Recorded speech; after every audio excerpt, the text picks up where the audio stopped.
अस्सलाम वालेकुम जी, welcome back to my YouTube channel. और आज की वीडियो में देखेंगे हम कि फर्टिलाइज़र सेक्टर में किस कंपनी ने बेस्ट डिविडेंड्स दिए हैं ओवर लास्ट 5 इयर्स, और उसकी बेस पे हम फाइंड आउट करने की कोशिश करेंगे कि अगर फ्यूचर बाइंग के लिए डिविडेंड्स के लिए स्पेशली कौन से स्टॉक्स बेस्ट हैं पाकिस्तान स्टॉक एक्सचेंज के फर्टिलाइज़र सेक्टर में अगर हम इन्वेस्ट करना चाहें। अब से कुछ देर बाद मैं आपको कंप्यूटर स्क्रीन पे ले चलूँगा जहाँ पे मैंने सारी लिस्ट की हुई है फर्टिलाइज़र सेक्टर की कंपनीज और उनका 5 साल का डाटा, बल्कि 6 साल का तकरीबन, कि उन्होंने कितने डिविडेंड्स दिए हैं ओवर द ईयर्स। तो उससे हमें ये आसानी हो जाएगी फाइंड आउट करने में कि बेस्ट डिविडेंड्स पेइंग स्टॉक्स कौन से हैं फर्टिलाइज़र सेक्टर में। इसी तरह की 2 वीडियोस मैं पहले बना चुका हूँ पावर सेक्टर और केमिकल सेक्टर से रिलेटेड, वो इस वीडियो के बाद आप देख सकते हैं। मैं एक एंड स्क्रीन पे भी लगा दूंगा उनके लिंक्स और नीचे डिस्क्रिप्शन में भी ऐड कर दूंगा। इन वीडियोस का फ़ायदा ये होता है कि आप पूरे एक सेक्टर के सारे कंपनीज़ को देख लेते हैं, उसके अंदर सारे स्टॉक्स लिस्टेड होते हैं, तो फिर जो बेस्ट डिविडेंड पेइंग स्टॉक्स होते हैं वो उनका हमें पता चल जाता है। और फिर इन्वेस्टिंग के लिए फिर अगर हम उसमें इन्वेस्ट करें तो फिर फ़ायदा ज़्यादा होता है। जिन लोगों को नहीं पता उनके लिए मैं बताता चलूँ, वैसे तो ये बेसिक कंसेप्ट है, सभी को पता होगा, लेकिन फिर भी डिविडेंड जो होता है किसी भी कंपनी में आप इन्वेस्ट करते हैं तो एक तो उसकी प्राइस स्टॉक के ऊपर जाती है ना, वो तो आपको फ़ायदा होता ही होता है जब आप उसको सेल करते हैं। ओवर शॉर्ट टर्म नीचे भी जा सकती है वो कंपनी की सेल्स और परफॉर्मेंस वगैरह पे डिपेंड करता है। लेकिन एक चीज़ और भी होती है, कुछ कंपनीज अपने इन्वेस्टर को अकाउंट में भी कुछ पैसे ट्रांसफ़र करती हैं हर कुछ अरसे बाद। मसलन कुछ कंपनीज 3 माह बाद, कुछ कंपनीज 6 माह बाद, कुछ कंपनीज रैंडमली साल में किसी वक्त उनका जब दिल किया तो कर दिए। वो उनका प्रॉफिट में जो हिस्सा होता है ना, क्योंकि आपने इन्वेस्ट किया हुआ स्टॉक्स में तो आप उस कंपनी के शेयर होल्डर, उसमें एक हिस्सा है आपका, तो उसमें जो प्रॉफिट में भी वो फिर आपको हिस्सा देती हैं। लेकिन ये सब कंपनीज नहीं करती, कुछ कंपनीज बस इसी पे रिलाई करती हैं कि जब वो प्रॉफिट आएगा तो कंपनी की ज़ाहिर है वर्थ बढ़ेगी, उससे स्टॉक की वैल्यू बढ़ेगी, तो जब आप सेल करेंगे तो आपको मिल जाएगा। अभी कंप्यूटर स्क्रीन पे चलते हैं और देखते हैं कि फर्टिलाइजर सेक्टर की बेस्ट डिविडेंड पेइंग स्टॉक्स कौन से हैं। कंप्यूटर स्क्रीन पे जाने से पहले आप चैनल सब्सक्राइब कर लें, क्योंकि इसके बाद मैं पूरे स्टॉक एक्सचेंज के सारे सेक्टर्स को इसी तरह रिव्यू करने वाला हूँ, तो ज़रूर आपको इन वीडियोस से फ़ायदा होगा। तो ये पाकिस्तान स्टॉक एक्सचेंज के फर्टिलाइज़र सेक्टर के ये सारे स्टॉक्स हैं, जो 6 कंपनीज हैं टोटल फर्टिलाइज़र सेक्टर में, और ये इनके सिंबल्स हैं। फिर ये इनकी 5 साल पहले जो प्राइस थी, ये करंट प्राइस है, और इसके बाद ये परसेंटेज में इन्होंने जो पिछले 5 साल में डिविडेंड्स दिए हैं और इस ईयर का डिविडेंड है, और फिर पिछले 5 साल के डिविडेंड की एवरेज है, जिसमें 2023 के इंक्लूडेड नहीं है, क्योंकि उनके कुछ कंपनीज़ के अभी रहते हैं उन्होंने देने, ईयर क्योंकि एंड नहीं हुआ। और फिर ये 5 साल की ग्रोथ परफॉर्मेंस की डिटेल्स हैं, और इसके अलावा 1-2 ग्राफ्स भी हैं, वो उनको बाद में देखते हैं। तो इसमें हम अगर आपने पुरानी वीडियोस देखी हो तो यू नो द ड्रिल।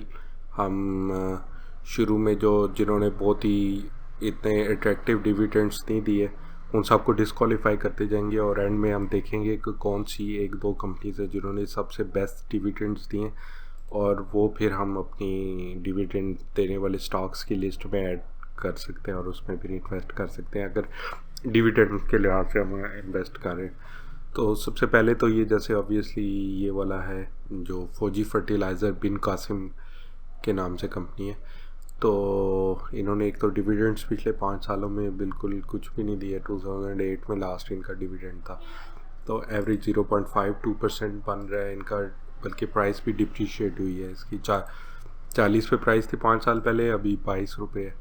तो सबसे पहले तो ये ऑब्वियस है कि इसको डिस्क्वालीफाई कर दिया हमने।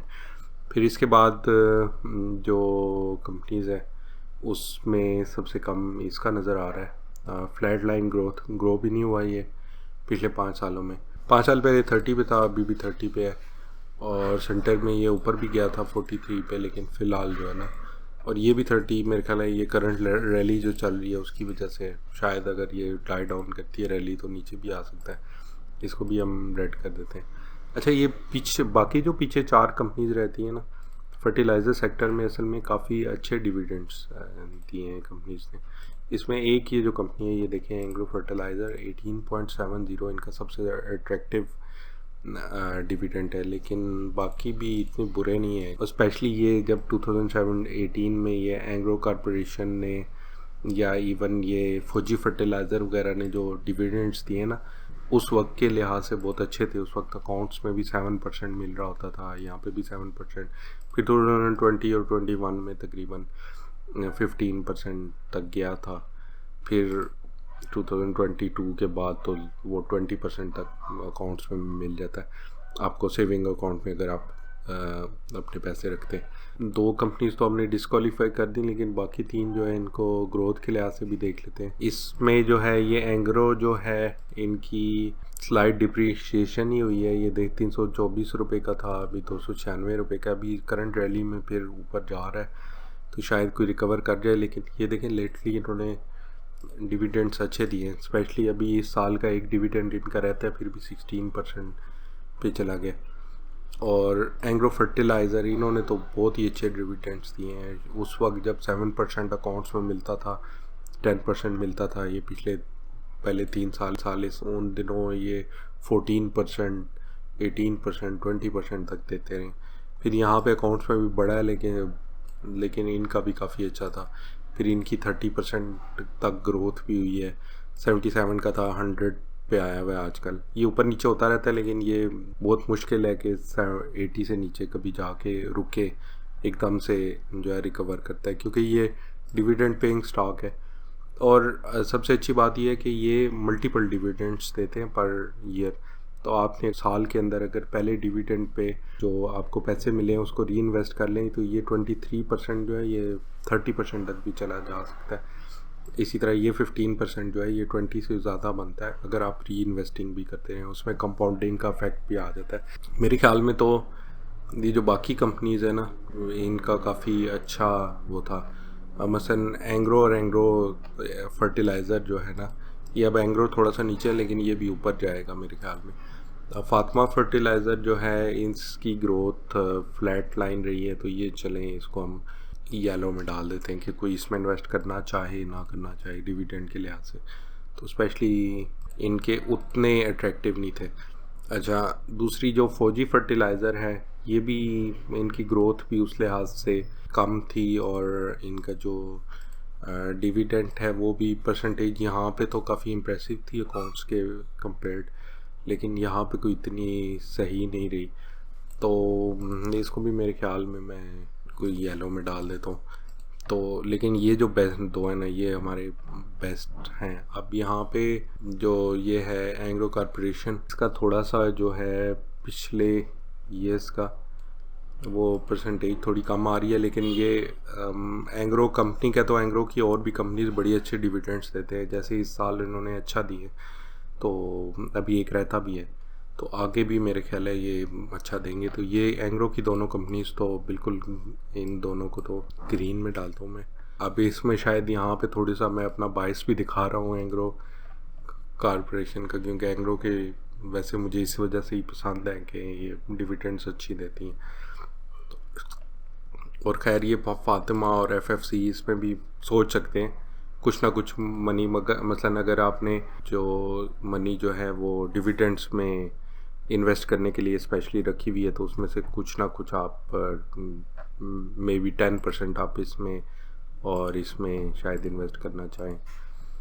तो ग्रोथ के लिहाज से ये दोनों बराबर पे हैं, बल्कि ये माइनस में था, लेकिन ये तो मुझे पता है कि ये वापस आ जाएगा। ये मल्टीपल टाइम्स जो है ना, मैनी ब्रेकआउट्स जैसे मैंने लिखा हुआ, ये मल्टीपल टाइम्स जो है ये इसकी प्राइस 324 से भी ऊपर गई है सेंटर में।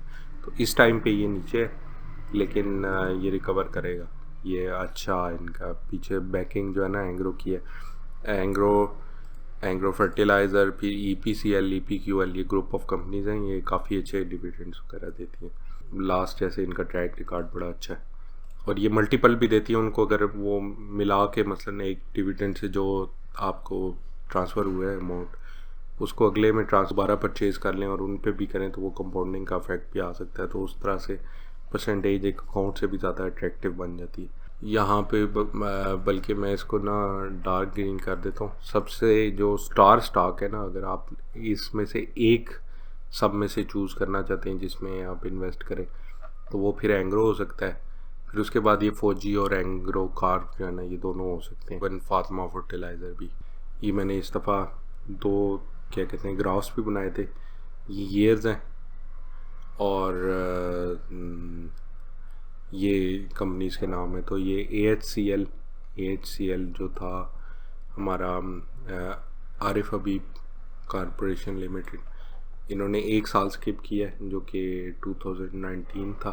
इसी तरह एंग्रो ने 5 साल दिया है। फिर एंग्रो फर्टिलाइज़र ने तो बहुत अच्छा, ये देखें 25% तक, ये परसेंटेजेस है, 25% तक दिया है। और ये इवन मल्टीपल दिए हैं, तो वो उसको अगर कोई री इन्वेस्ट करता तो वो कंपाउंडिंग के साथ 30 से भी ऊपर चला जाता।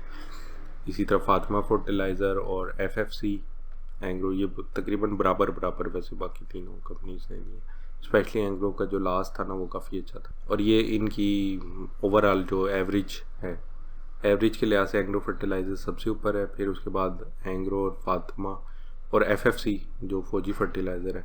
एवरेज में वैसे एंग्रो फर्टिलाइज़र, फिर उसके बाद फौजी फर्टिलाइज़र और उसके बाद एंग्रो। अब इस ग्राफ को देख के मुझे लगता है कि हमें ये जो है ना, इसको अगर हम ग्रीन नहीं करेंगे तो उसके साथ थोड़ी सी ज़्यादती होगी, तो इसको भी ग्रीन में डाल देते हैं। इसकी परसेंटेज थोड़ी कम है तो ये येलो में रखा जा सकता है। फिर अगर आप इस सेक्टर में डिविडेंड्स के लिहाज से देख रहे हैं तो नंबर 1 पे आपको एंग्रो फर्टिलाइज़र मिल गया। इसमें तो आप आंखें बंद करके इन्वेस्ट कर सकते हैं अगर डिविडेंड्स के लिहाज से करना है। और फिर उसके बाद ये फौजी फर्टिलाइज़र और एंग्रो आ गए। इनकी जो है ना 5 साल की एवरेज बड़ी अच्छी है। यहाँ पे मैं कोई इन्वेस्टमेंट एडवाइस नहीं देना चाहता। आपने जो भी डिसीजन करना है वो आपने अपनी रिसर्च के मुताबिक करना है। आपने ठीक है, आपको इससे पता तो चला होगा कि हिस्टोरिक डाटा क्या है, लेकिन उस पर और उसकी अर्निंग पर शेयर और बाकी डिटेल्स आपने अपने तौर पे भी वेरीफाई करनी है और उसकी बेस पे अपना डिसीजन करना है। और वो स्पेशली जो मैं कह रहा था कि आप आंखें बंद करके कर सकते हैं, असल में आंखें बंद करके ना करें।